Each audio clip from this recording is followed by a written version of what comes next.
The Biden administration says it will waive 26 federal laws to allow for construction of a border wall in South Texas, a major reversal for a president who vowed not to build another foot of the wall. This comes as the administration faces pressure from Republicans and some Democrats to take action on the humanitarian crisis at the southern border. The latest NBC News poll found that Republicans have an 18-point advantage over Democrats when it comes to handling immigration.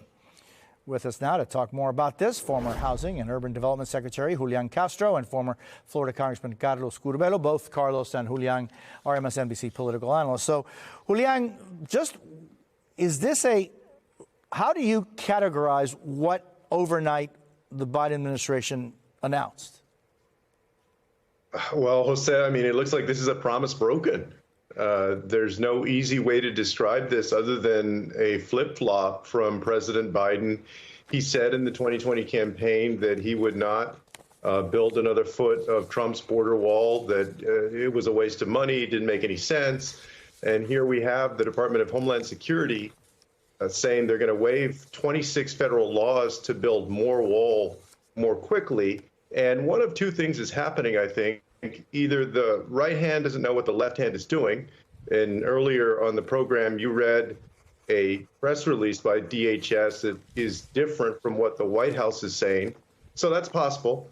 Or I think more likely, this is responsive to the pressure, especially the attacks from Republicans that Biden has gotten, that I think he and his team are probably afraid is making him seem too soft on immigration. And so they're taking a political gamble here. And the gamble is that by basically what they think of as moving to the middle on immigration and seeming harsher on it, that they're going to gain more votes in 2024 than they'll lose from unenthusiastic progressives or allies who believe in a better asylum system and want to hold him accountable for what he said he would do on immigration, which is different from what he's doing. So that's the political gamble. It's a risky gamble.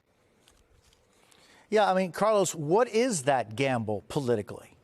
Well, Jose, I think this is an admission of two things. Number one, that the current immigration policies just aren't sustainable. When you have thousands of people coming across the border, most Americans see that, and they just don't want to tolerate that. And then secondly, there is an understanding here of the politics of all of this. We've seen all the latest polling.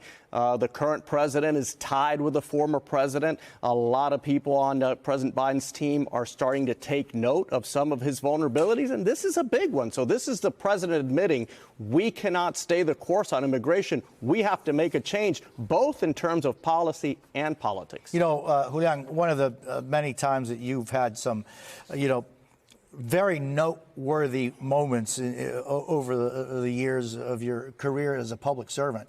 There's that debate in July of 2019 when, you and at the time the former vice president went into very specifics on issues of immigration and migration, the difference between immigration and the border of people requesting asylum. I'm just wondering, one of the things that you said back then was when you told them, first of all, Mr. Vice President, it looks like one of us has learned from the lessons of the past and one of us has not. What are some of the lessons, Julian, you think that from the past that many people haven't learned? Well, I think that, it's clear over the years that Democrats are not going to get ahead by trying to look as extreme as Republicans on immigration. Yes, you have to make sure that you're taking concrete steps to ensure that the border is secure, that you have an asylum system that is orderly, and that people understand that. But what's happened over the last few years is that Trump has moved the so-called Overton window of what we think of as more acceptable on immigration. Everybody out there who was against a border wall when Trump did it, was against Trump's border wall, should be against a border wall now. Even representatives like Henry Cuellar, who is a Democrat that represents the Laredo area down there along the border in Texas, and has been fairly hawkish as Democrats go on immigration, was at one point saying that the administration wasn't doing enough, has said that specifically a border wall is not the solution. So a border wall has been in a different category than other measures. This is already an administration that drug its feet on ending Title 42 and remain in Mexico. So throughout the administration, there has been this habit of basically ceding the issue of immigration and not trying to actively put out its own plan on immigration, almost afraid of the issue. I'm convinced that not only is that a bad policy, because eventually you build that border wall, and that border wall is going to be the symbol of America more than the beacon of light from the Statue of Liberty. That changes the country fundamentally over time. And then secondly, you're never going to get enough credit for it politically in 2024. I think there are better and smarter things that the administration could do and could put up more of a fight and put forward a plan, a positive plan, so that Republicans don't just fill the vacuum with all their negativism and their fear. And Carlos, meanwhile, there's a big group of Republicans who say they don't plan to do anything on Ukraine unless something is done at the southern border.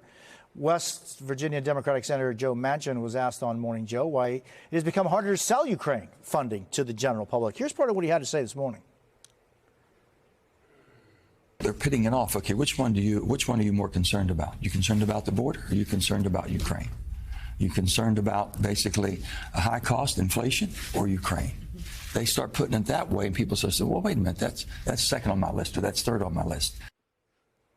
How do you fix this politically, Carlos? Well, Senator Manchin is right. I mean, this is a false choice, and Republicans should admit that we can both address the crisis at the border and support Ukraine in its war against Russia. But this is a problem in the Republican Party right now, Jose, where there are a lot of people who are becoming isolationists. This conservative populism has pushed a lot of Republicans to look inward instead of promoting a robust leadership role for the U.S. across the world. Republicans will take advantage of this crisis at the border to try to get some concessions from the administration on immigration policy. I think they will be successful. Having said that, I don't think they should couple the two issues. We should support Ukraine, and we should also do something at the border. And talking about crises, what's going on Capitol Hill with the Republicans? Well, that's the other problem, right? We're talking about demands Republicans might make, but you have to have a leader. You have to have a speaker in order to make demands. You have to have a speaker in order to pass laws out of the House, to pass bills out of the House. So Republicans need to get organized. The party is in complete chaos right now. Jose, there's still a lot of anger and resentment inside the House Republican Conference. And it seems difficult to believe that they will have a speaker by Wednesday of next week.